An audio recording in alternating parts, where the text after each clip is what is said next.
আমি আল্লাহ নবীর চেহারা মুবারকের দিকে তাকাইলাম, নবীর দিকে তাকাইলাম, তাকানোর পর ফাজালতু আনজুরু ইলা রাসূলিল্লাহি ওয়া ইলাল কমার। আমি আল্লাহ নবীর দিকে একবার তাকাই, আবার আকাশের চাঁদের দিকে তাকাইতে লাগলাম। জাবির ইবনে সামুরা বলেন, ওয়াল্লাহি হুয়া আহসানু ইনদি মিনাল কমার। আল্লাহর কসম, আল্লাহ নবীকে আমার কাছে চন্দ্রের চাইতে সুন্দর মনে হয়েছে। আল জামিউস সগীর হাদিস নাম্বার 6475 নাম্বার হাদিসের বর্ণনা, ইয়াতালাল্লাহু ওয়াজহুহু তালাদু আল কমারি লাইলাতাল বাদরি। পূর্ণিমার চাঁদের রাতে চন্দ্রটা যেমন সুন্দর দেখা যায়, আল্লাহ নবীর চেহারা মুবারকটা পূর্ণিমার চাঁদের মতো এমন সুন্দর লাগতো। আকাশের পূর্ণিমার চাঁদটা যেমন সুন্দর, রাসূল আকরাম সাল্লাল্লাহু আলাইহি সাল্লামের চেহারা মুবারকটা এত সুন্দর করে আল্লাহ বানিয়েছেন। এগুলো 5 নাম্বার কথা, চেহারা নিয়ে আলোচনা।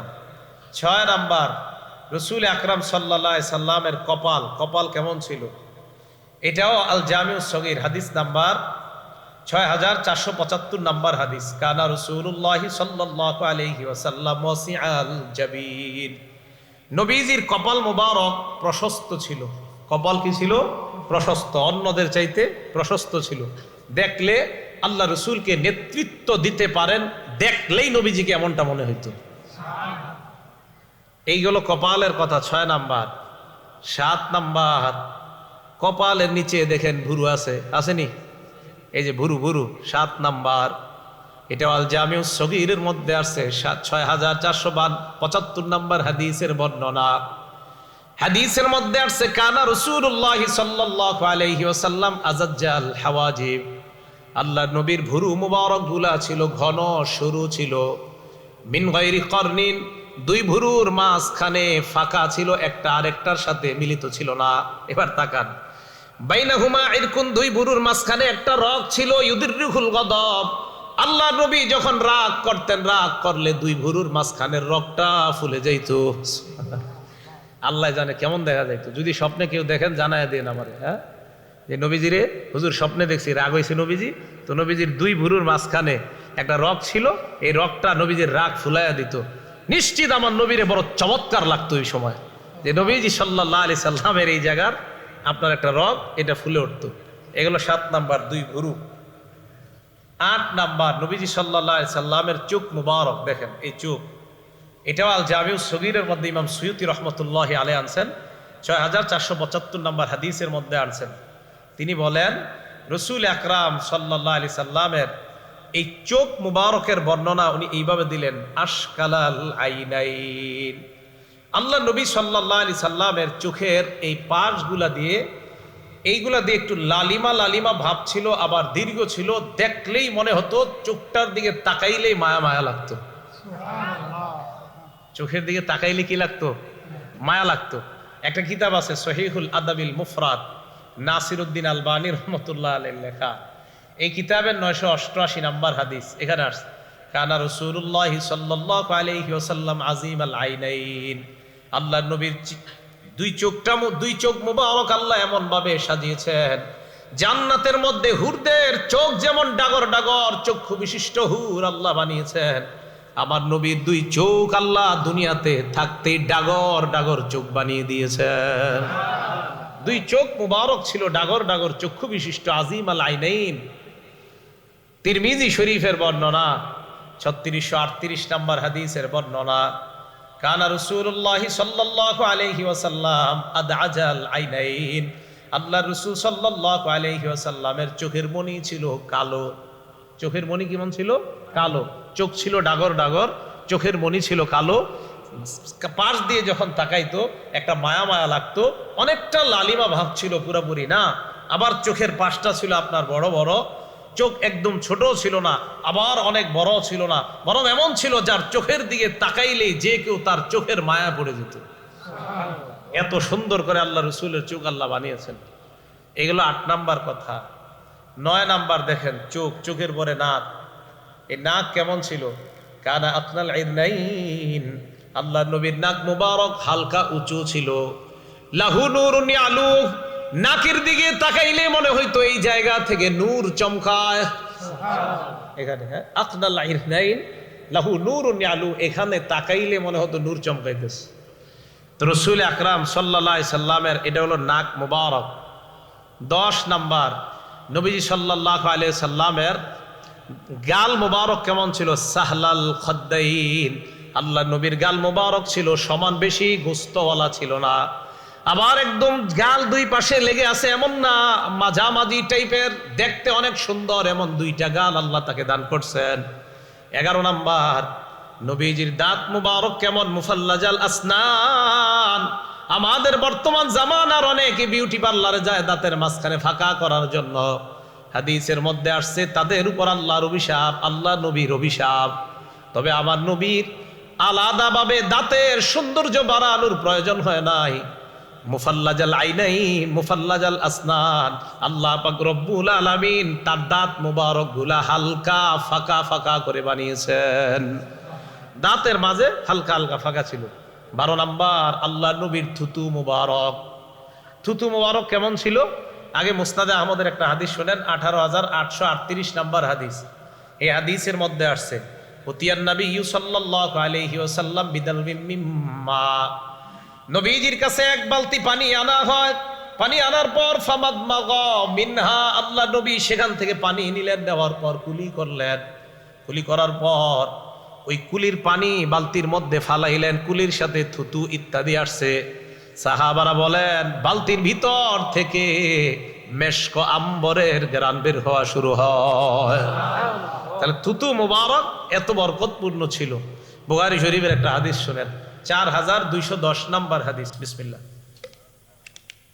এই হাদিসের মধ্যে আসছে খায়বারের যুদ্ধ বিজয় হইতেছে না, মুসলমানরা বিজয় করতে পারতেছে না। এই হাদিসের বর্ণনাকারী সাহাবার নাম সাহাল ইবনে সাদ রাদিয়াল্লাহু তাআলা। তিনি বলেন ক্বালা রাসূলুল্লাহ সাল্লাল্লাহু আলাইহি ওয়াসাল্লাম ইয়াউমা খায়বার, খায়বারের যুদ্ধের দিন আল্লাহ নবী বললেন লা উতিয়ান্না রায়াতা গাদান রাজুলান ইউহিব্বুল্লাহ ওয়া রাসূলুহু ওয়া ইউহিব্বুহুল্লাহু ওয়া রাসূলুহু। আল্লাহ নবী বলেন আগামীকাল পতাকা আমি এমন এক ব্যক্তির হাতে দিব যে ব্যক্তি আল্লাহকে ভালোবাসে, আল্লাহর রাসূলকে ভালোবাসে। শুধু তাই নয়, ওই ব্যক্তিকে আল্লাহ এবং তার রাসূলও মহব্বত করেন।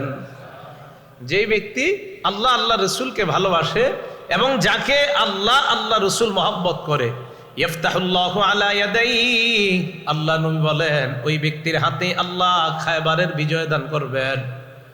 সাহাবারা রাতের বেলা ঘুমায় না, ফাবাতু ইয়াদুকুনা, সাহাবারা রাতের বেলা এই চিন্তায় কাটাইতে লাগলো, কারে জানি সকালবেলা আল্লাহ নবী তরবারিটা দেয়, পতাকাটা কার হাতে জানি দেয়। এই চিন্তায় রাতের বেলা সাহাবারা ঘুমায় না, পেরেশান। ফালাম্মা আসবাহু গাদাউ আলা রাসূলিল্লাহি সাল্লাল্লাহু আলাইহি ওয়াসাল্লাম, সকাল যখন হয় সবাই আল্লাহ নবীর কাছে আসলেন। নবীজি এইভাবে সবার দিকে তাকায়, তাকানোর পর আল্লাহ নবী বললেন, নবীজি সবার দিকে যখন তাকায় সাহাবারা বললেন কুল্লুহুম ইয়ারজু আইয়ুতাহা রায়া, সবার আশা আল্লাহ নবী মনে হয় আমাকেই পতাকাটা দিবেন। সবারই আশা মনে হয় পতাকাটা আমাকেই দান করবেন। এদিক সেদিক তাকায় বললেন আইনা আলী ইবনু আবি তালেব, আলী ইবনে আবি তালেব আমার সাহাবা, আলী কোথায়? সাহাবারা জবাব দিলেন ইস্তাকি আইনাইহি ইয়া রাসূলুল্লাহ, আপনার সাহাবা আলীর চোখের মধ্যে সমস্যা, তাই আজকে আসতে পারে নাই। ফারসালু ইলাইহি, আল্লাহ নবী হযরত আলীকে ডাকলেন। ডাকার পর বললেন আলী সবাইকে ডাকলাম পতাকা দেওয়ার জন্য, তুমি কেন আসো নাই? বলে আমার চোখের মধ্যে সমস্যা। ফাবাসাকা ফি আইনাই, হযরত আলীর চোখে আল্লাহ নবী থুতু মুবারক লাগায় দেয়। থুতু দেওয়ার পর হযরতে আলী ফাবারা কাআল্লাম ইয়াকুন বিহি ওয়াজাউন, এমন ভাবে সুস্থ হয়ে যায় মনে হয় হযরত আলীর চোখে জিন্দেগিতে কোনো অসুস্থতা হয় নাই। এই ছিল নবী সাল্লাল্লাহু আলাইহি সাল্লামের থুতু মুবারকের অবস্থা। নবীজি সাল্লাল্লাহু আলাইহি সাল্লামের থুতু মুবারক এত দামি ছিল। 13 নাম্বার, রসুল আকরাম সাল্লাল্লাহু আলাইহি সাল্লামের দাড়ি মুবারক। কানা রাসূলুল্লাহি সাল্লাল্লাহু আলাইহি ওয়াসাল্লাম কাসাল লিহিয়া, নবীর দাড়ি মুবারক ছিল ঘন। বলেন তো দাড়ি মুবারক কেমন ছিল? ঘন। এটাও আল জামিউস সগীরের হাদিস, 6475 নাম্বার হাদিসের বর্ণনা। 14 নাম্বার, রসুল আকরাম সাল্লাল্লাহু আলাইহি সাল্লামের এই কাঁধ মোবারক, এই যে কাঁধ মোবারক কেমন ছিল নবীজি সাল্লাল্লাহু আলাইহি সাল্লামের কাঁধ মোবারক, এটা আল জামিউ সগীরের মধ্যে আসছে। দেখেন কি কয়, আমার নবীর কাঁধ মোবারক এত সুন্দর, কান্না উনুকাহু, গর্দান মোবারক এত সুন্দর, কান্না উনুকাহু জিদু দুমিয়াতিন ফি সাফাইল ফিদ্দা। হাদিসের মধ্যে আসছে নবীর গর্দান মোবারক এত সুন্দর, মণি মুক্তা রূপার একটা প্লেটের মধ্যে রাখলে যেমন চকচক করে, আমার নবীর গর্দান মুবারকটা আল্লাহ এমন ভাবে সাজিয়ে দিয়েছেন। এটা হলো গর্দান মুবারকের অবস্থা। 15 নাম্বার, আল্লাহ নবীর সাহাবা বলেন, মুসলিম শরীফের 2344 নাম্বার হাদিসের বর্ণনা, রাআইতুল খাতামা ইনদা কাতিফিহি, নবীজির কাঁধ মুবারকের এই জায়গায় পিঠের উপরের অংশে দেখলাম মিসলাবাইদাতিল হামামা, কবুতরের ডিমের মতো একটা ছোট্ট কি জানি দেখা যায়। জিজ্ঞাসা করলাম এটা কি? নবী জবাব দিলেন, এটাই হলো নবুয়তের মোহর, এটাই হলো মোহরে নবুয়ত। কাঁধ মুবারকের নিচে পিঠের উপরে আল্লাহ পাক কবুতরের ডিমের মতো আল্লাহ নবীর মোহরে নবুয়ত লাগায় দেয়। এই জায়গায় নবুয়তের মোহরটা আল্লাহ লাগিয়ে দিয়েছেন। 16 নাম্বার, নবীজির বুক মুবারক, হাদিসে আসছে, কানা রাসূলুল্লাহ সাল্লাল্লাহু আলাইহি ওয়াসাল্লাম আরিয়া সাদিয়াইন, এই বুকের দুই পাশে পশম ছিল না, আর বুক ছিল খুব সরু। হাদিসের বর্ণনা, কানা রাসূলুল্লাহ সাল্লাল্লাহু আলাইহি ওয়াসাল্লাম আরিদাস সাদরি, নবীজির বুক ছিল সরু, নবীজির বুক ছিল আপনার এই প্রশস্ত, আর বুকের দুই পাশে বেশি পশম ছিল না।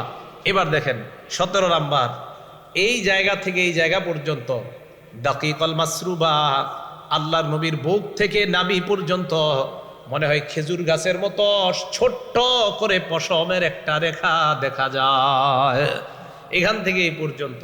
উপরে তেমন পশম ছিল না এই দুই বুকের এই দিক দিয়া। আর পেট কেমন ছিল? পেট, এটাও আল জামিউ সগীরের মধ্যে আসছে 6475, এটা 52 না 75 নাম্বার হাদিসে আসছে। পেটের ব্যাপারে আসছে, সাওয়া আল বাতনি ওয়াস সদরি, পেট এবং বুক ছিল সমান সমান, আমগো মতো পেট বড় হয় নাই, হ্যাঁ, পেট আর বুক ছিল সমান সমান। হ্যাঁ, আপনারা জিমে যান না, আমার নবীরে ফলো করেন, জিমেও যাওয়া লাগবে না। এশার নামাজের আগে খানা খান, খানা খাওয়ার পর এশার নামাজ পড়েন, 2 রাকাত সুন্নত পড়েন, 3 রাকাত বিতির পড়েন, আরো 8 রাকাত পড়েন। নবী সারা বছর 8 রাকাত তাহাজ্জুদ পড়তেন। এই 8 রাকাত পড়ার পর আপনি ঘুমায়া যান, আপনার পেট জীবনও বাড়বে না। আপনি তো খান রাত 11টায়, খাইয়ে বাস পেট তো আপনারই বাড়বে। এই জন্য রসুল আকরাম সাল্লাল্লাহু আলাইহি সাল্লামের সাওয়া আল বাতনি ওয়াস সদরি, নবী সাল্লাল্লাহু আলাইহি সাল্লামের পেট এবং বুক মোবারক সমান ছিল, নবীজির পেট বাড়া ছিল না। কত সুন্দর যেন ছিল আল্লাহ রসুল সাল্লাল্লাহু আলাইহি সাল্লাম। এটা ছিল নবীজির বুক মোবারকের অবস্থা। তিরমিজি শরীফের 3637 নাম্বার হাদিস, আলী রাদিয়াল্লাহু তাআলা আনহু কি বলে দেখেন, লাম ইয়াকুন রাসূলুল্লাহ সাল্লাল্লাহু আলাইহি ওয়াসাল্লাম বিত্তাবিলিল বাইন, নবীজি একবারে লম্বা ছিল না তাল গাছের মতো, ওয়ালা বিল কাসিরি, আল্লাহ নবী একবারে খাটো ছিলেন না, মাঝামাঝি রকমের এমন সুন্দরভাবে আল্লাহ নবীকে বানিয়েছেন। মুআতাদিলাল খালকি, সৃষ্টির মধ্যে সবচাইতে সুন্দর যে সৃষ্টি, এমন ভাবে আল্লাহ নবীকে আল্লাহ বানিয়েছেন। দখমাল কাতিফাইন ওয়াল কদামাইন, হাত এবং পা মুবারক গুলা ছিল মাংসালু। দখমাল কারাদিস, জোড়াগুলা ছিল মাংসালু, শক্তিশালী। আমার লাগে একটু মুসাফা করেন হুজুর। এই মুসাফা করলে, কেউ যদি মুসাফা করতো মনে হইতো নবীজির হাত মুবারক একদম নরম, আর যখন তরবারি ধরতেন আমার নবীর হাত মুবারকের চাইতে এমন সাহসী যোদ্ধার আর কারো হাত ছিল না, এমনি মনে হইতো নরম। আর যখন আপনার তরবারি নিতেন রাসূল সাল্লাল্লাহু আলাইহি সাল্লামের এই মাংসপেশি এত সুন্দর হয়ে যেত। দখমাল কারাদিস, জোড়াগুলাও আল্লাহ এত সুন্দরভাবে রাসূল সাল্লাল্লাহু আলাইহি সাল্লামের হাত পায়ের জোড়াগুলাও আল্লাহ এমন সুন্দরভাবে সাজিয়েছেন। এই কথাগুলো কেন বললাম? সাল্লাল্লাহু আলাইহি সাল্লামকে আল্লাহ রবিউল আউয়াল মাসে দুনিয়াতে পাঠিয়েছেন। তো আমাদের মা বোনরা নাটক সিনেমাগুলা না দেখা আমার নবীর নিয়ে একটু ভাবেন, নবীজির আকৃতি গঠন নিয়ে একটু ভাবেন। এই জন্য আপনারা কি করবেন, বাংলায় বেরোইছে শামাইলে তিরমিজি, বলেন কি বললাম? মসজিদের ইমাম সাহেব, খতিব সাহেব, মাদ্রাসার আলেমদের সাথে পরামর্শ করে যোগাযোগ করে এই একটা কিতাব সবাই কিনে নেবেন। যারা বিয়ে করছেন, স্ত্রী সন্তান সম্ভবা, বিবির হাতে এই বইটা দিয়ে বলবেন এটা পড়ো। ওখানে আছে নবীজির হাত কেমন, কান কেমন, নাক কেমন, চোখ কেমন, সব ওখানে দেওয়া আছে। আপনার বিবি পড়বে আর কল্পনা করবে সন্তানের উপর এই প্রভাব আল্লাহ সৃষ্টি করে দিবেন। কথাগুলো বুঝে আসছে সবার? তো রসুল আকরাম সাল্লাল্লাহু আলাইহি সাল্লাম দুনিয়াতে আসলেন, এমন সুন্দরভাবে আল্লাহ বানাইলেন। 40 বছর বয়সে আল্লাহ ওনাকে নবুয়ত দান করলেন। নাসাই শরীফের হাদিস, হাদিস নাম্বার 4191 নাম্বার হাদিসের বর্ণনা। আব্দুর রহমান ইবনে আব্দে রব্বিল কাবাহ তাবির নাম, উনি বলেন, আতাইতু ইলা আব্দুল্লাহ ইবনে আমর রাদিয়াল্লাহু তাআলা আন, আমি নবীর সাহাবা আব্দুল্লাহ ইবনে আমরের কাছে গেলাম। ও হুয়া জালিসুন ফি জিল্লিল কাবা, তিনি তখন কাবার ছায়ার মধ্যে বসা। ওয়ান্নাসু আলাইহি মুজতামিউন, জনগণ তাকে ঘেরাও করে আছে। সবাই আমরা আল্লাহ নবীর সামনে দাঁড়ানো। হঠাৎ আল্লাহ নবীর সাহাবার সামনে দাঁড়ানো, হঠাৎ আল্লাহ নবীর সাহাবা বললেন, কুন্না মা রাসূলিল্লাহি সাল্লাল্লাহু আলাইহি ওয়াসাল্লাম ফি সাফার, আমরা আল্লাহ নবীর সাথে এক সফরের মধ্যে ছিলাম। ইদ নাযালনা মানজিলা, সফর করতে করতে এক জায়গায় আমরা যাত্রা বিরতি দিলাম। যাত্রা বিরতি দেওয়ার পর আমাদের সাহাবাদের মধ্যে 3টা দল হয়ে যায়। ফামিন্না মাইয়াদ্রিবু খিবা, একদল তাবু টানায়, একদল তাবু টানাইতেছে। ওয়ামিন্না মাইয়ান তাদিলু, আরেক দল তীর নিশানা ঠিক করতেছে, তীরের প্রতিযোগিতা।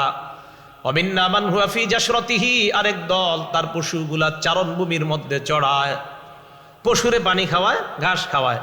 তো দেখেন কি হয়েছে, এক ব্যক্তি গিয়া 3 দল সাহাবারে ডাক দিলেন। কি বললেন? ইজনাদা মুনাদি রাসূলিল্লাহি সাল্লাল্লাহু আলাইহি ওয়াসাল্লাম আস-সালাতু জামিআ, হঠাৎ একজন আহ্বানকারী আল্লাহ নবীর সাহাবাদেরকে গিয়ে বললেন, নামাজের সময় হয়ে গেছে, সবাই তোমরা জামাতে উপস্থিত হও। ফাজতামানা আলাইহি, আমরা জামাতে আসলাম। জামাতে আসার পর আল্লাহ নবী আমাদের সামনে দাঁড়াইলেন, দাঁড়িয়ে আমাদের উদ্দেশ্যে একটা ভাষণ দিলেন।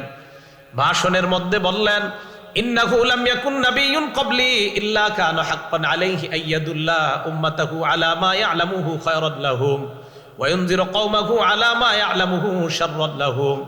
আমি সহ আমার পূর্বে যত নবী দুনিয়ার মধ্যে আসছে, সমস্ত নবী তার উম্মতের জন্য মৌলিকভাবে 2টা দায়িত্ব আদায় করা লাগতো। কয়টা দায়িত্ব? সব নবী তার উম্মতের জন্য 2টা দায়িত্ব পালন করা লাগতো, আমি সহ যত নবী দুনিয়াতে আসছে। 1 নাম্বার, উম্মতের জন্য যা কল্যাণকর, এই কল্যাণকর বিষয়টা উম্মতকে জানায়া দেওয়া। আর উম্মতের জন্য যা অকল্যাণকর, অকল্যাণকর বিষয় থেকে উম্মতকে সতর্ক করা। এই কল্যাণকর আর অকল্যাণকর বিষয় নবী আমাদেরকে জানিয়ে দেয়। জানানোর পর এখন আমরা নবীজি সাল্লাল্লাহু আলাইহি সাল্লাম কি কি অকল্যাণ, অনেক কিছু আছে, এর মধ্যে কিছু হাদিসের মধ্যে আছে। যেমন একটা উদাহরণ, নাসাই শরীফ হাদিস নাম্বার 4161 নাম্বার হাদিস। এই হাদিসের মধ্যে আসছে, ক্বালা রাসূলুল্লাহ সাল্লাল্লাহু আলাইহি ওয়াসাল্লাম, আল্লাহ নবী বলেন, বাইউনি আলা আন লা তুশরিকু বিল্লাহি শাইআ, আমার কাছে তোমরা বায়াত হও, তোমরা আল্লাহর সাথে শিরিক করবা না। ওয়ালা তাসরিকু, তোমরা চুরি করবে না। ওয়ালা তাজিনু, তোমরা ব্যভিচার করবে না।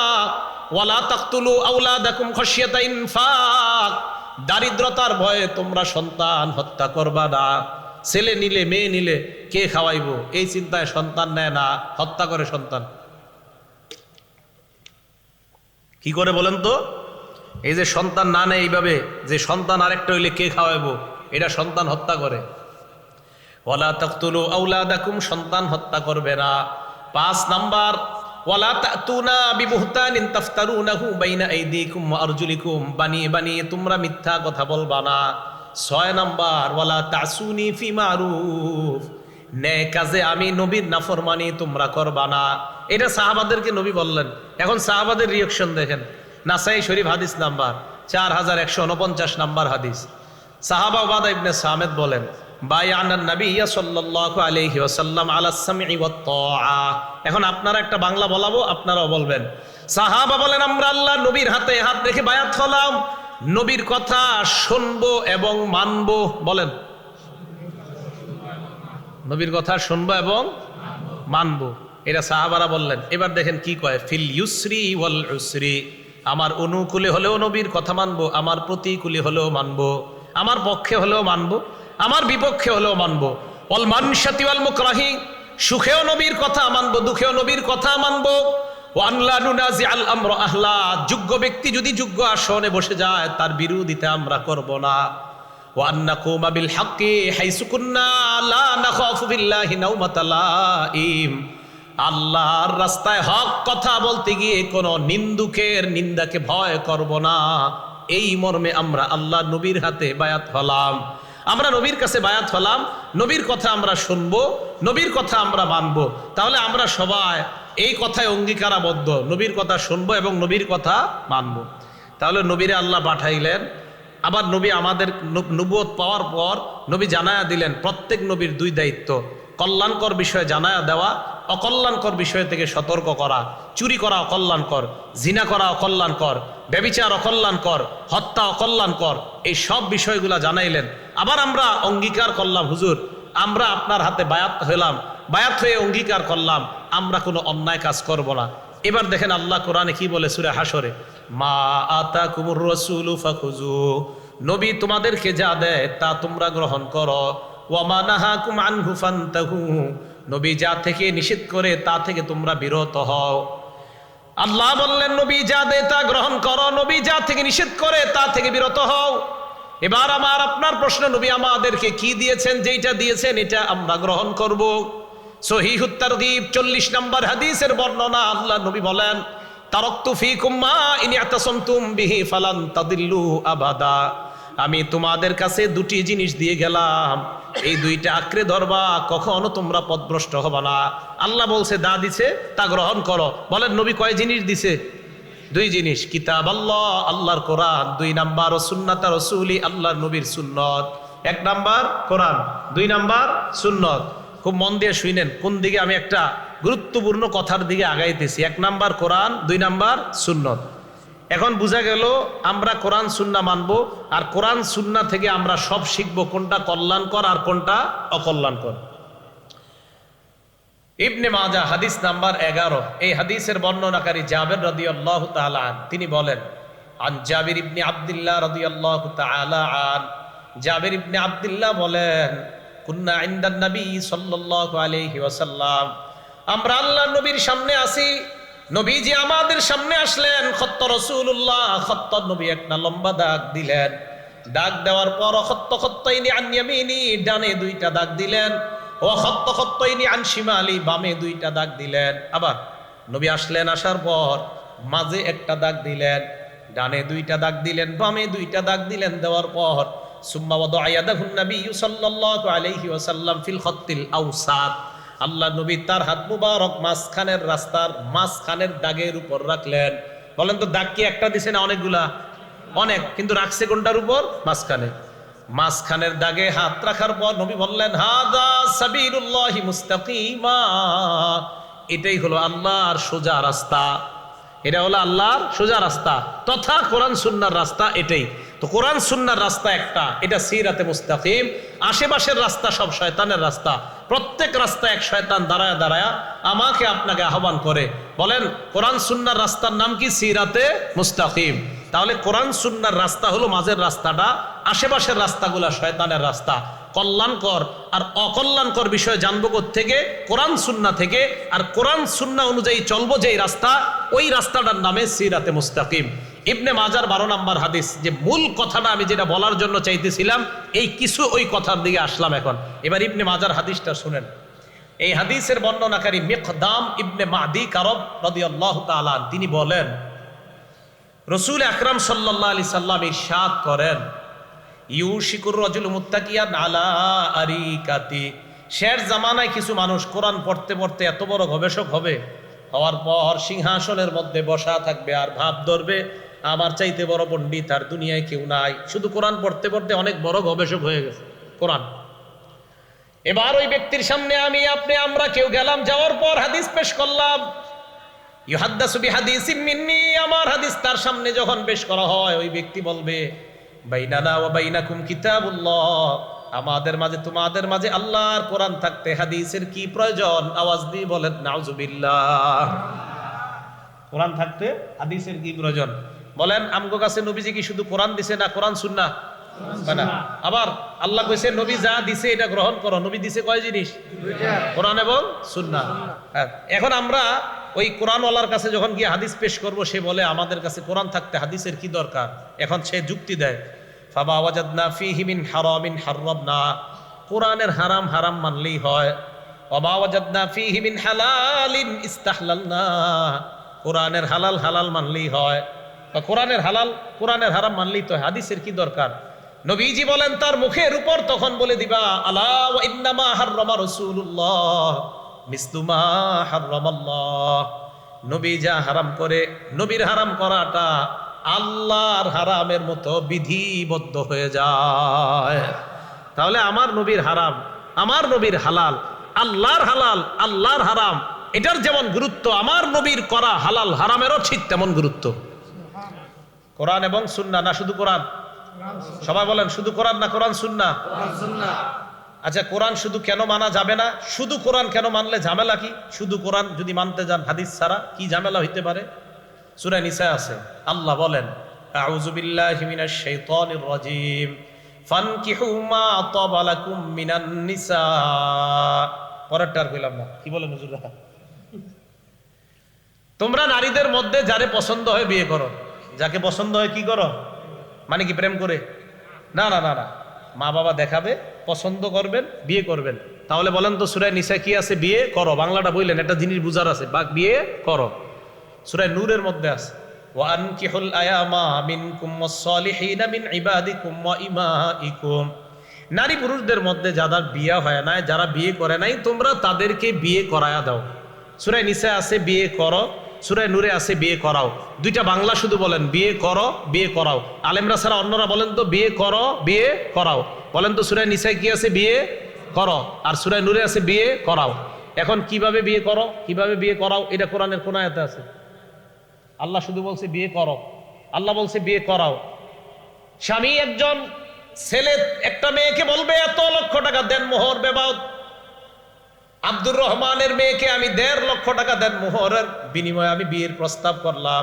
এই যে কথাগুলা কোরআনের কোন আয়াতে লেখা আছে?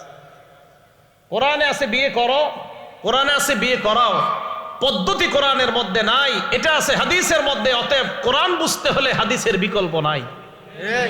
শুধু কোরআন যারা বলবে যে শুধু কোরআনই চলে, হাদিসের দরকার নাই, এই যে একটা বিপদে বললাম যে এই ব্যক্তি কোরআনের পণ্ডিত, এরে বলবেন আপনার আব্বা আম্মার বিয়েটা যে পদ্ধতিতে হয়েছে, এই পদ্ধতিটা কোরআনের কই লেখা আছে? কথা বুঝে আসছে? এটা কোরআনের কোথাও লেখা নাই। এবার আরেকটা আছেন, আল্লাহ বলেন সূরা আপনার হজের একদম 17 পারা শেষ পৃষ্ঠা, ইয়া আইয়ুহাল্লাযীনা আমানুর কাউ ওয়াসজুদু, হে ঈমানদারগণ তোমরা রুকু করো সিজদা করো। কি করো? কিভাবে? এটা কোথাও লেখা নাই। সিজদা করো কিভাবে? কোথাও লেখা নাই। ফজরের নামাজ পড়ো কিভাবে? নামাজ পড়ো, ফজর 2 রাকাত ফরজ, এটা কোরআনের কোথাও লেখা নাই। যোহরের নামাজ 4 রাকাত ফরজ, কোরআনের কোথাও লেখা নাই। আসর 4 রাকাত ফরজ, কোরআনের কোথাও লেখা নাই।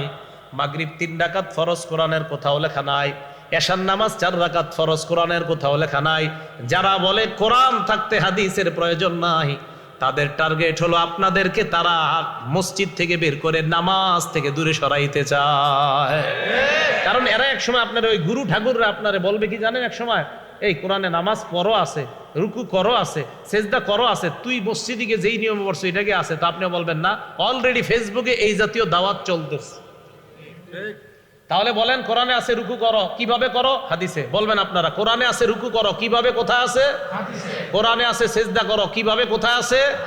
কোরআনে আছে বিয়ে করো কিভাবে? এটা কোথায় আছে? কোরআনে আছে বিয়ে করাও কিভাবে করাবা? কোথায় আছে? তাহলে শুধু কোরআন না শুধু সুন্নাহ, না কোরআন সুন্নাহ? মাশাআল্লাহ, এটাই বলছে আল্লাহ, আমার নবী যা দিয়েছে তা গ্রহণ করো, যা থেকে নিষেধ করেছে তা থেকে বিরত থাকো। নবী বিদায় হজে আমাদেরকে 2টা জিনিস দিয়ে গেলেন, একটা কোরআন আর একটা হলো সুন্নাহ। মনে থাকবে তো কথাটা? একটা হলো কোরআন আর একটা হলো সুন্নাহ। এটা রাসূল সাল্লাল্লাহু আলাইহি সাল্লাম আমাদেরকে দিয়ে গিয়েছেন।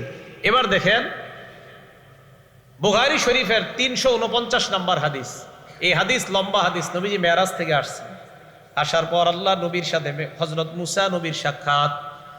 মুসা নবী আমাদের নবীকে প্রশ্ন করলেন, আল্লাহ আপনাকে কি দিয়েছেন? আমাদের নবী জবাব দিলেন, 50 সালাতা, 50 ওয়াক্ত নামাজ আল্লাহ আমাকে দিয়েছেন। মুসা নবী কয় যান যান নামাজ কমায় নেন।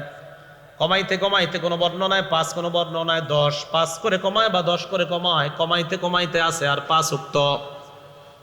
নবীজি 5 ওয়াক্ত নিয়ে দুনিয়ায় রওনা করলেন। আল্লাহ ডাক দিয়ে বললেন, হাবিব লা ইউবাদদালুল কাউলু লাদাইয়া, আমার কথার কোনো পরিবর্তন নাই। 50 ওয়াক্ত পড়লে সওয়াব দিতাম 50 ওয়াক্তের, এখন যদি 5 ওয়াক্ত পরে সোয়াব আগেরটাই 50 ওয়াক্তের সোয়াব দিয়ে দিলাম। ঘটনা এই জায়গা না। এই হাদিস কেন শোনাইলাম? আমাদের দেশে কোরআনের পণ্ডিত বলে আমার মাথায় ধরে না আল্লাহ কেন একদিনে 50 ওয়াক্ত নামাজ দিবে, এটা ওনার মাথায় ধরে না। কোরআনের গবেষক, আমাদের দেশের এক কোরআনের গবেষক বলে ফেলছে। ওই গবেষকের এক মুরিদ এক মাদ্রাসায় 1 লক্ষ টাকা দিত প্রত্যেক মাসে। আমাদের বাংলাদেশের এক নরসিংদীর এক মাদ্রাসায় 1 লক্ষ, মানে প্রত্যেক বছর 1 লক্ষ টাকা দিত। এখন শুধু উনি এই কারণে আর 1 লক্ষ টাকা দান করবে না, কারণ ওই মাদ্রাসায় হাদিস পড়ানো হয়, উনি হাদিস যে মাদ্রাসায় পড়ানো হয় সেখানে দান করবে না, শুধু কোরআন পড়ানো হলে সেখানে দান করবে। এই মুরিদ সাহেবের পীর সাহেব যিনি আমাদের বাংলাদেশে স্টিল উনি এখনো বেঁচে আছে, ওই গুরু, উনি বলছে ওনার মাথায় ধরে না একদিনে আল্লাহ 50 ওয়াক্ত কেনই বা দিবে, যদিও পরে 5 ওয়াক্ত হয়েছে, কিন্তু আল্লাহ তো 50 কেন দিলেন? এর পুনর প্রশ্ন হলো আল্লাহ 50 কেন দিবে? এরকম অযৌক্তিক কাজ আল্লাহ কেন করবে? তো উনি বলে এগুলা মানুষের বানানো, বুখারী তিনি বানায় লেখছে। এটা হযরতের দাবি। আমি হযরতের দাবি মেনে নিয়ে নগদ ওনার মুরিদকে পাল্টা প্রশ্ন কইরা 2 বছর বা 2.5 বা 3 বছর হয়ে গেছে এই প্রশ্ন করছি। আমি বললাম মানে আল্লাহ ওই মুহূর্তে সূরা মাআরিজের এক আয়াত মাথায় দিয়ে দিয়েছে, ঠিক ওই মুহূর্তে গাড়িতে বসে আল্লাহ তাআলা বলেন তারজুল মালাইকাতু ওয়ার রূহু ইলাইহি ফি ইয়াউমিন কানা মিকদারুহু 50,000 সানা। হাদিসের মধ্যে ওনার মাথায় ঢুকে না আল্লাহ একদিনে 50 ওয়াক্ত কেন দিলেন? কোরআনের সূরা মাআরিজের মধ্যে আছে একদিনের সমান হবে 50,000 বছরের সমান। এখন বলেন 50 বেশি না 50,000 বেশি? এখন উনি বুখারীর 50 মানতে পারে নাই। উনি যখন গবেষণা করতে করতে সূরা মাআরিজে আসবে তখন বলবে আমি কোরআনও মানি না, কারণ ওনার একদিনে 50 মাথায় ধরে না। তো একদিন 50,000 বছর এটা মাথায় ধরবো কেমনে? তাহলে ওই সময় বলবে আমি কোরআনও মানি না। সূরা মাআরিজে আছে একদিনের সমান 50,000 বছর, আর আল্লাহ একদিনে 50 ওয়াক্ত মাত্র নামাজ দিছে, তো ওনার এটা ধরে নাই। তো আমি ওনারে বলছি আপনার গুরুকে বললেন যে ওনার মাথায় ওই 50,000 বছর কিভাবে ধরবে? সম্ভবত গুরু সাহেব এখনো গবেষণা করতে করতে এখানে আসে নাই। তাহলে কোরআন না সুন্নাহ? না কোরআন সুন্নাহ? মসজিদে জুমার দিন আজান দেয় কয়টা? আরে কয় না কা? বিসমিল্লাহ। জুমার আগে আজান কয়টা? জুমার আগে আর কি, জুমার নামাজের আগে 2 আজান। এক আজানে মসজিদে যান, আরেক আজানে হুজুর খুতবা দেয়, ঠিক না? এখন প্রশ্ন হইল হুজুর 2 আজান কই পাইলেন? 2 আজান আপনারা কোথায় পাইলেন? উত্তর হইল এক আজান তো নবীজির সুন্নত, তো বুঝলাম নবীর সুন্নত, আরেক আজান কই পাইলেন? তো আমি জবাব দিলাম আরেক আজান হযরত উসমান গনির সুন্নত। উসমান গনির সুন্নত যে মানতে হইব এটা কই আছে? এত প্রশ্ন আজীব। সব সময় মনে রাখবেন, বলবেন ইবনে মাজাহ হাদিসের কিতাব। কোন কিতাব? 42 নাম্বার হাদিস। বলেন কয় নাম্বার হাদিস? এই হাদিসে নবীজি বলেন আলাইকুম বিসুন্নতি, তোমরা আমার সুন্নত আঁকড়ে ধরো। তাহলে জুমার আগে এক আজান নবীর সুন্নত থেকে পাইলাম, নবীর সুন্নত আঁকড়ে ধরলাম, এক আজান, এটা বুঝলাম, নবীর সুন্নত আঁকড়ে ধরলাম। এবার হুজুর আরেক আজান ওয়া সুন্নাতিল খুলাফাইর রাশিদিন আল মাহদিয়িন। এরপরেই নবী কয় হেদায়েত প্রাপ্ত খুলাফায়ে রাশিদার সুন্নত তোমরা আঁকড়ে ধরবা। বলেন তো 4 খলিফার মধ্যে হযরত উসমান আছে না নাই? তাহলে আলাইকুম বিসুন্নতি দিয়া এক আজান, ওয়া সুন্নাতিল খুলাফাইর রাশিদিন দিয়া আরেক আজান। অতএব 2 আজান দেওয়া মানে আল্লাহ নবীর সুন্নতের কথা মেনে নেওয়া। অতএব 2 আজান দেওয়া মানে নবীর কথা মেনে নেওয়া। কারণ নবী ইবনে মাজার 42 নম্বর হাদিসে বলছে তোমরা আমার সুন্নত ধরো, খোলাফায়ে রাশেদার সুন্নত। দেখেন খোলাফায়ে রাশেদার ধর, মনে করেন এই 4 জনের সুন্নত ধরো, খোলাফায়ে রাশেদার সুন্নত। তো আমার সুন্নত পালন করতে গিয়ে এক আজান, খোলাফায়ে রাশেদার মধ্যে হযরত ওসমানের সুন্নত আরেক আজান। তো ওসমানের সুন্নত পালন করাও মানে নবীর কথা মানা, কারণ নবী তো বলছে আমার খোলাফায়ে রাশেদা সাহাবা যারা তাদের সুন্নত আঁকড়ে ধরো। তাহলে 2 আজান মানা মানে আল্লাহ রাসূল সাল্লাল্লাহু আলাইহি সাল্লামের কথা মেনে নেওয়া। আলেম ছাড়া অন্য যারা ঠিক কইতাছেন বুঝা ঠিক কইতাছেন না বুঝা? বুঝা। তাহলে আলাইকুম বিসুন্নতি, তোমরা আমার সুন্নত আঁকড়ে ধরো, ওয়া সুন্নাতিল খুলাফাইর রাশিদিন আল মাহদিয়িন, হেদায়েত প্রাপ্ত 4 খলিফার সুন্নত আঁকড়ে ধরো। হযরত উসমান গনি 4 খলিফার মধ্যে 3 নাম্বার খলিফা। তাহলে এক আজান এই সুন্নত নবীর সুন্নত থেকে পাই, আরেক সুন্নত হযরতে উসমান গনির সুন্নত থেকে পাই। তাহলে বলেন তো আমরা ইসলামী শরীয়ত মানি কোরআন সুন্নাহ অনুযায়ী না শুধু কোরআন অনুযায়ী? সুন্নাহ অনুযায়ী। আর সুন্নতের সংজ্ঞাটা কি শুধু নবীর সুন্নত না সাহাবাদেরও সুন্নত? মাশাআল্লাহ ভাই, যদি বুঝা থাকেন তো অনেক ভালো কথা। তো রাসূল আকরাম সাল্লাল্লাহু আলাইহি সাল্লাম এবার কি বলে দেখেন। বুখারী শরীফ 7281 নাম্বার হাদিস।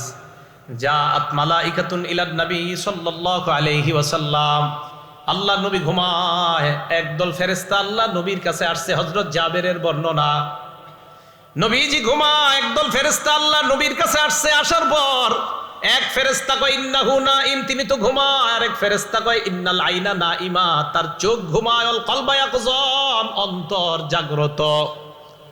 আবার বলি, নবীজি ঘুমায় রয়েছে, ফেরেশতারা নবীর সামনে। এক ফেরেশতা কয় তিনি তো ঘুমায়, আরেক ফেরেশতা কয় তার চোখ ঘুমায়, অন্তর জাগ্রত। এখন আপনারা বলেন তো, আমি যে আপনাদের এই বুখারীর হাদিস শোনাইতেছি, আমি কেমনে শোনাইতেছি? নবী না ঘুমায় রয়েছে? হাদিসটা নবীর না? আরে নবীজির হাদিস না তো, নবীজিরা ঘুমায় রয়েছে? হ্যাঁ মাশাআল্লাহ, কে কইছে এটা কলব জাগ্রত? আপনি আলেম না তো? না, এই তো পাওয়া গেছে শ্রোতা একজন, আলেম ছাড়াও একজন বুঝছে নবীর কলব তো জাগ্রত আছে, এই জন্য তো এই হাদিস আমরা জানতে পারছি। ফেরেশতা আসছে, আসার পর এক ফেরেশতা কয় তিনি তো ঘুমায়, আরেক ফেরেশতা কয় না, তার চোখ ঘুমায়, অন্তর ঘুমায় না। তো রাসূল আকরাম সাল্লাল্লাহু আলাইহি সাল্লাম ঘুমায় রয়েছে। এবার আরেক ফেরেশতা কয় ইন্নালি সাহিবিকুম হাযা মাসালা, এই ব্যক্তির একটা দৃষ্টান্ত আছে, ফাদরিবু লাহু মাসালা, তার দৃষ্টান্তটা দিয়ে দাও। ফেরেশতারা কয় এই যিনি ঘুমিয়ে রয়েছে ওনার একটা দৃষ্টান্ত আছে, এটা দাও তোমরা, এই দৃষ্টান্তটা বলো। এবার আরেক ফেরেশতা কয় ইন্নাহু নাইম, তিনি তো ঘুমায়। আরেক ফেরেশতা কয় ইন্নাল আইনা নাইমা ওয়াল কলবা ইয়াকযান, তার চোখ ঘুমায়, অন্তর ঘুমায় না।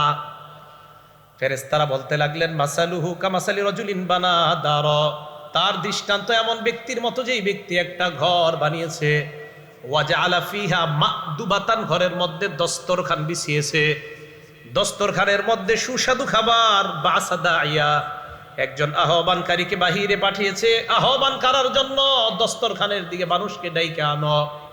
আহ্বানকারী বাহিরে আসছে, আসার পর আমাকে আপনাকে আমাদেরকে পেয়েছে, পাওয়ার পর কয় ওই ঘরের মধ্যে দস্তরখান বিছানো আছে, সুস্বাদু খাবার, তোমরা চলো। আমরা তার কথা বিশ্বাস করার ক্ষেত্রে দুই দল হয়ে গেলাম। এক দল আমরা বিশ্বাস করলাম, ঘরের মধ্যে গেলাম, যাওয়ার পর দস্তরখানের খাবার খাইলাম। হাদিসের বর্ণনা, এই ব্যক্তির কথা একদল মানছে, মানার পর আজাবাদ দাইয়া ওয়া দাখালাদ দার ওয়া আকালা মিনাল মা'দুবা, আহ্বানকারীর কথা বিশ্বাস করছে, ঘরে গেছে, দস্তরখানের খাবার খাইছে। আরেক দল তার কথা বিশ্বাস করে নাই, লাম ইয়াদখুলিদ দার, ঘরেও যায় নাই, ওয়া লাম ইয়াকুল মিনাল মা'দুবা, দস্তরখানের খাবারও খায় নাই। এরা বুঝছেন এতটুকু বাংলাটা? এক ব্যক্তি একটা ঘর বানাইছে, ঘরে দস্তরখান বিছিয়েছে, দস্তরখানে সুস্বাদু খাবার, এই খাবার সাজানোর পর আমি মনে করেন বানাইছি, তো বানানোর পর সুস্বাদু খাবার সাজানোর পর একজনকে পাঠাইলাম, যান যাদেরকে পাইবেন তাদেরকে বলবেন ঘরে মজা মজা খাবার আছে, তো যারা আসবে তারা খাবে, যারা আসবে না তারা খাইতে পারবে না। তো একজন বাহিরে এসে বলছে এই ঘরে দস্তরখান আছে, মজাদার খাবার আছে, তোমরা যারা এই মজার খাবার খাইবা তাহলে তোমরা ঘরে যারা ঢুকবা মজার খাবার খেতে পারবা, আর যারা ঢুকবা না তারা খাবার খেতে পারবা না। তো এখন একদল কথা বিশ্বাস করছে, আরেক দল করে নাই। এই ফেরেশতারা এই কথাগুলো বলতেছে। এখন এক ফেরেশতা কয় আউবিলুহা লাহু, এই যে দৃষ্টান্তটা দিলা, এই দৃষ্টান্তটা কিসের দৃষ্টান্ত, এটা একটু তাকে বইলা শোনায় দাও। এবার দৃষ্টান্ত শোনাইতে লাগলেন, কিভাবে দেখেন। ফেরেশতা বলতে লাগলেন ফাদ্দারু আল জান্নাত, যে ঘরটা, ঘরের দৃষ্টান্ত হলো আল্লাহর জান্নাত। ঘর বানিয়েছেন আল্লাহ, জান্নাত সাজিয়েছেন আল্লাহ, দস্তরখান বিছিয়েছেন আল্লাহ, দস্তরখানের মধ্যে খাবার সাজিয়ে রাখছেন আল্লাহ। ফাদ্দাই মুহাম্মাদুন সাল্লাল্লাহু আলাইহি ওয়াসাল্লাম, আর যেই লোকটা ঘুমিয়ে আছেন উনি হলেন মুহাম্মদ সাল্লাল্লাহু আলাইহি ওয়াসাল্লাম। ওনাকে আল্লাহ পাঠিয়েছেন ওই দস্তরখানের দিকে মানুষকে দাওয়াত দেওয়ার জন্য। যেই মানুষগুলা তার ডাকে সাড়া দেয় তারাই জান্নাতে যাবে, যাওয়ার পর দস্তরখানের সুস্বাদু খাবার খেতে পারবে। আর যারা তার ডাকে সাড়া দিবে না তারা ঘরেও যেতে পারবে না, দস্তরখানের সুস্বাদু খাবার খেতে পারবে না। এবার আল্লাহ নবীর সামনে ওই ফেরেশতারা বলতে লাগলেন ফামান আতা মুহাম্মাদান সাল্লাল্লাহু আলাইহি ওয়াসাল্লাম ফাকাদ আতা আল্লাহ, যারা মুহাম্মদ সাল্লাল্লাহু আলাইহি ওয়াসাল্লামের আনুগত্য করে তারা আল্লাহর আনুগত্য করে। ওয়ামান আসা মুহাম্মাদান সাল্লাল্লাহু আলাইহি ওয়াসাল্লাম ফাকাদ আসাল্লাহ, নবীর নাফরমানি করে তারা আল্লাহর নাফরমানি করে। বলেন তো শুধু কোরআন মানার নাম কি নবীর আনুগত্য, না কোরআন সুন্নাহ মানার নাম নবীর আনুগত্য? তাহলে যারা বলবে শুধু কোরআন মানি সুন্নত মানি না, এরা রসুলকে মানে না, এরা আফাতুমিনুনা বিবাদিল কিতাব, কোরআনের কিছু মানে, ওয়াতাকফুরুনা বিবাদ, আর কিছু অস্বীকার করে আর দাবি করে মুসলমান। এরা মুসলমান না, মুনাফিক মার্কা শয়তান। এদের গুরুরা আবার দাড়ির দলিল কোরআনে পায় না বলে দাড়ি রাখে না, প্রায় কিছু গুরু রাখছে দাড়ি, যারা শুধু কোরআন মানে। আর অনেক গুরুরা এবং অনুসারীরা দাড়ি রাখে না, কারণ দাড়ির কথা হাদিসে আছে, কোরআনে নাই। ওই যে বললাম কোরআন পড়ে না, পড়লে কোরআনেই দাড়ির কথা পাইতো। কি কইলাম বলেন তো? কোরআন পড়লে দাড়ির কথা পাইতো। মুসা নবী গেছে হারুন নবীর রেখা, যাওয়ার পর আল্লাহর কাছে গেছে। তো যাওয়ার পর আল্লাহ বললেন, কি করছেন আপনি? কি হয়েছে? আপনার জনগণ তো শেষ হয়ে গেছে। কি হয়েছে? তা আল্লাহ বলে দিলেন, আপনি আসার পর এরা বাছুর বানাইছে, বাছুরের পূজা শুরু করছে। তাই নাকি? হ্যাঁ। তো মুসা আলাইহিস সালাতু ওয়াস সালাম আল্লাহ লিতার দ আজিল তু ইলাইকা রব্বি লিতার দ, আল্লাহ আপনার কাছে একটু তাড়াতাড়ি আসছে, আপনি যাতে আমার প্রতি সন্তুষ্ট হন। ওই দিক দিয়ে তো ঘটনা খারাপ, জাতি তো এই ঝামেলা করছে। মুসা নবীকে হারুন রে রাইখে আসলাম, দৌড়ে গেছে ভাইয়ের কাছে। ভাইয়ের কাছে যাওয়ার পর গিয়ে দেখে সত্যি সত্যি জনগণ বাছুর পূজা করতেছে। এবার আমার দিকে তাকান, হারুন নবীর দাড়িতে ধরছে মুসা নবী। বলেন তো কোথায় ধরছে? বলেন হারুন নবীর কোথায় ধরছে? হারুন নবীর দাড়িতে ধরছে আর চুলে ধরছে। হারুন নবী বললেন, ইয়াবনা লা তাখুজ বিলিহিয়াতি ওয়ালা বিরাসি, ও আমার মায়ের পেটের সন্তান ভাই, মানে মায়ের ছেলে, ও মায়ের ছেলে, তুমি আমার দাড়ি আর চুল ধরো না। কোরআনের আয়াত, কোরআনের আয়াত ছিল।